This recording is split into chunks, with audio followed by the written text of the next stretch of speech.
When a client says, you don't understand, I get to say, yeah, I do. I've been there. There aren't too many stories that a client can tell me that's going to shock me. I've done all those dumb things myself. I've sat at the edge of the bed and thought, I have no idea how to put my shoes on. I mean, it took me multiple times of reaching out for help and multiple programs for reaching out for help. I wish I had had a program like CCBC when I did it the first time, that would have just kept guiding me along the way. I'm now a recovery support navigator or a peer coach kind of thing.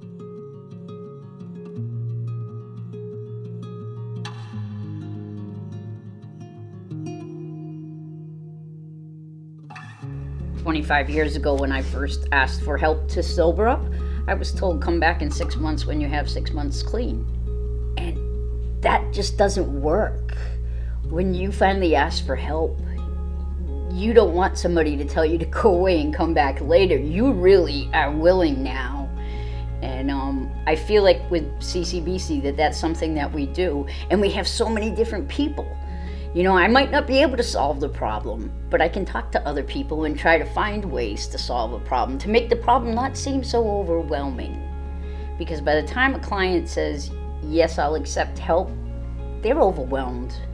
When you hear a client talk back, they say, at least you guys answered my calls. Or, you stopped by once a week. I felt so good to know somebody was going to do that.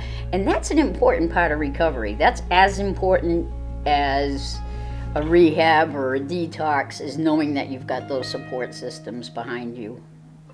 People that get accepted into BHCP, they've had multiple pitfalls along the way, so they've kind of been flagged as like, this person just really needs the extra hand. It's a difficult thing, because when you have a mental health issue and you have an addiction, those two things play off each other.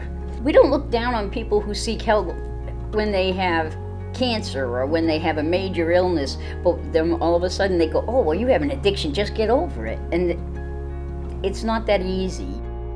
You just want somebody to be able to say, listen, this is what I did. Okay, so where are we going to go from here? Where are we going to go from here? What can we do today? What can we do right now to change things? How could we help you make those medications not run out when they're running out? How can we fix it so that getting to the doctor is not a difficult thing? It should be simple for you.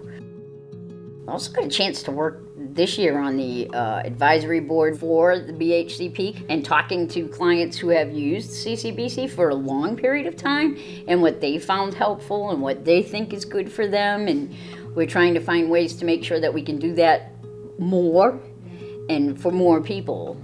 To get out there and let people know this is who we are, this is what we can help you with. Since I've worked for CCBC, I've come to realize that sometimes it's very simple. It's a very little thing that you do that makes a huge difference for somebody. And people appreciate it. We all want to see somebody succeed.